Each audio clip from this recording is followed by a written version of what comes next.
Pour marcher selon l'esprit, il est évident qu'il faut connaître celui-ci, prendre garde à ses indications, veiller à ne pas l'éteindre, l'étouffer, en se laissant happer, aspirer par les distractions extérieures, par les choses qui ne sont pas de l'ordre de la volonté de Dieu. Si par exemple quelques fardeaux oppressent l'esprit, l'accablent, et que le chrétien parte à ses occupations sans y prendre garde, son travail lui paraîtra particulièrement difficile à exécuter, impossible même, de sorte qu'il devra s'arrêter pour se rendre compte de ce qui se passe. Alors qu'il aurait dû s'inquiéter immédiatement des indications d'esprit et se libérer par la prière de tout fardeau provenant de l'ennemi. Il est donc nécessaire de comprendre le langage de l'esprit, de savoir tout de suite, lorsque le contact avec l'esprit de Dieu est interrompu, pour déjouer aussitôt l'adversaire. Ce que veut celui-ci, c'est faire déchoir l'esprit. C'est lui ôter le gouvernement, lui faire perdre l'équilibre. Il faut savoir si l'esprit est touché par le poison des esprits du mal, injection de tristesse, de souffrance, de mécontentement, d'aigreur, de sensiblerie, d'amertume, d'orgueil blessé, de ressentiment, de jalousie. Il faut savoir résister à toute tristesse, toute idée noire, tout murmure, injecté dans l'esprit. Car le fruit de la vie victorieuse d'un esprit affranchi, c'est la joie. Galates 5, 22. Si le croyant sait marcher selon l'esprit,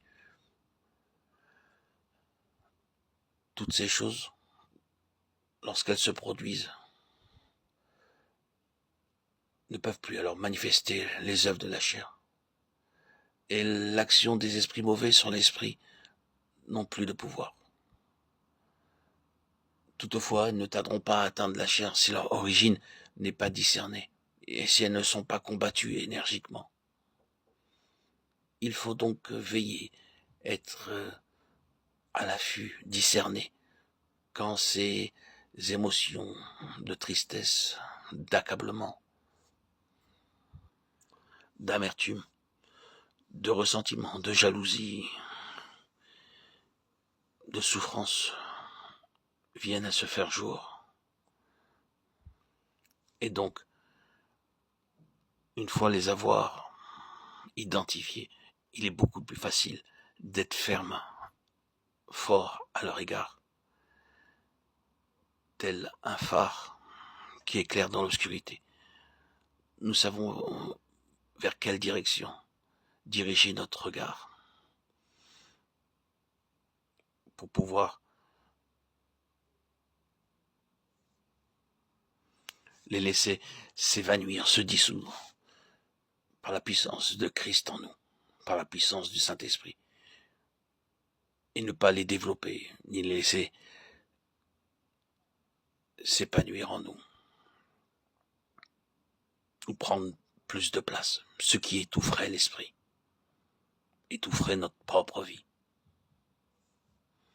Il faut donc se rendre compte si l'esprit occupe sa position normale de domination sur notre âme, sur notre corps, et veiller à ce qu'il ne soit pas pressé outre mesure par les exigences de l'action ou de l'ambiance où il se trouve.